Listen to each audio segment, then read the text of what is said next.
dad.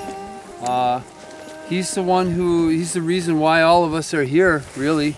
None of us would be connected if it wasn't for my dad. If you guys don't know, when he got an inheritance in 1968, he talked to my mom, to your grandma, to G, about it, and they decided to take that money and put it into a cabin. And they were looking and see where that white boathouse is, way across the lake. Right to the right of that was a cabin for sale, and this one was for sale. They decided they'd go with this one. So this was where we all grew up and all spent all of our summers.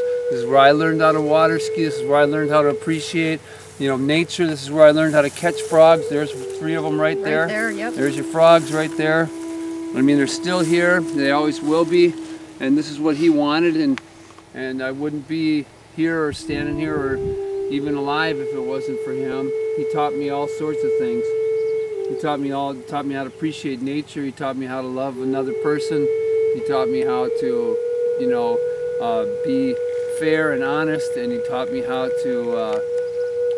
to make sure that I treated others well with the dignity and respect. He taught me, you know, that my family was very important to me, and he taught me how to be a man. So I'm so glad that, you know, he was my dad, and that we all got a chance to grow up here and experience this wonderful, beautiful place. So I'm gonna lay my wishes and all of my thoughts and all of my prayers and all of my dreams and everything that he ever gave me. I'm gonna lay these here at the point. I'll be the first one. So here you go, Dad. You're in the place that you brought us to, that you wanted us to be remembering you at. So there you go. Rest in peace. Like Eric said, you are the one that made the investment in this. You had an open heart to not only have the 3 of us, Eric, Kelly, and Randy, but also had an open heart to bring Mike into the family.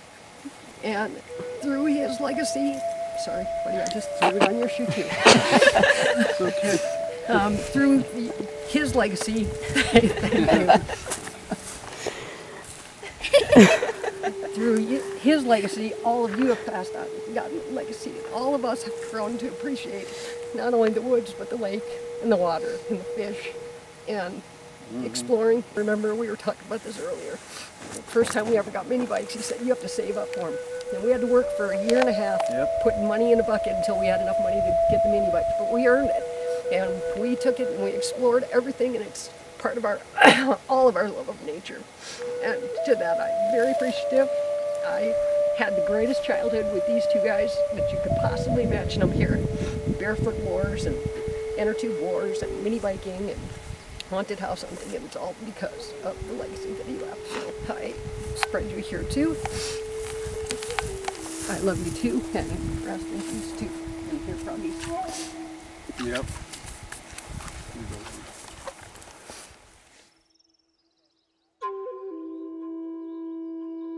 You gotta understand this man, and for somebody to buy a cabin and invest in this for his kids, I mean, Dick did so many things that he was so bad at. And I mean, to take on, you guys know how hard I've worked on the properties that we've had and everything. This man didn't know how to mow a lawn, he didn't know how to start a lawnmower, he didn't know how to ride a mini bike, he didn't know the first thing about an engine or a boat or water skiing or a screwdriver or a hammer. And, you know, he decided to go, he fell in love with Trump Lake as a camp counselor and just loved the northern woods and loved the eagles, and that's what you hear about him, is the eagles and the sky and the nature and everything that he had. So to find inside of himself, you know, the desire to do that and to take on the responsibility of a place that was, you know, 400 miles away and have to think about the costs and everything else, but he knew what we were all going to get out of it, and he knew that, you know, we wouldn't just be city folk, that we would learn to love nature, and now you guys have had the opportunity to have cabins and water skiing and swimming and lakes and frogs and snakes and everything that you've had. We love you, and, you know, Godspeed to you, and rest in peace, my father.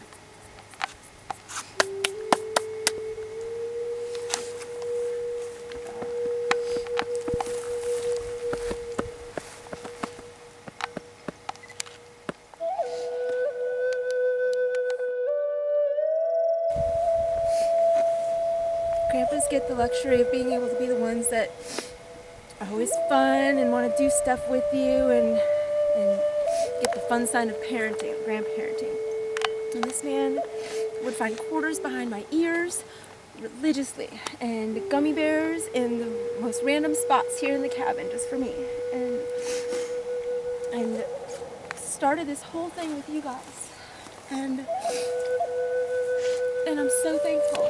Not because I got to reap the benefits of it by growing up here too, but he just instilled so much and made a whole new way of life for the entire McDonald family.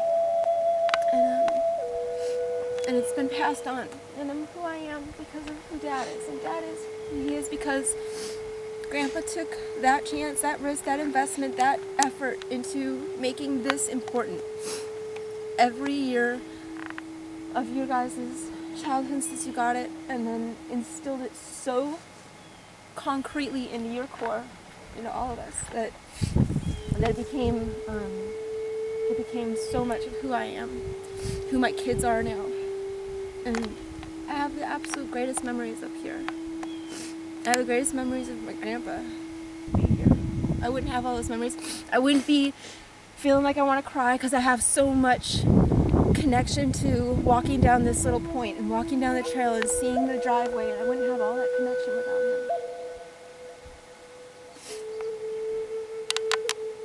him. I'm glad that I'm here with you guys now to be able to remember him properly and feel good, feel the sun, feel this water, feel this air, be on this property, feel like it's all coming around. And I love you, Grandpa. Thank you.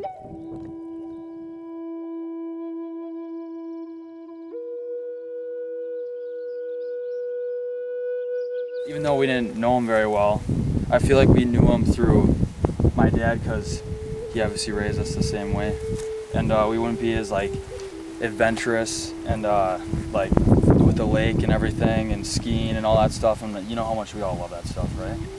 And I know we'll pass it to our kids and we'll pass it on. I know all you guys passed it on with Brianna and everything and her kids, and it's great to see like the lake and all of us to be here and stuff. He is my grandpa, and I mean, how many times do I say my father used to tell me? yeah, and however many lessons, I don't even know how many lessons. He'd always be like, Dad would sit me down. I know he sat them down too at some point, and he goes, yeah, well, my father always used to say, and go on about it and stuff, so. This is where traditions get passed down. Yeah, exactly.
He made us the men, women, children, and family that we are today.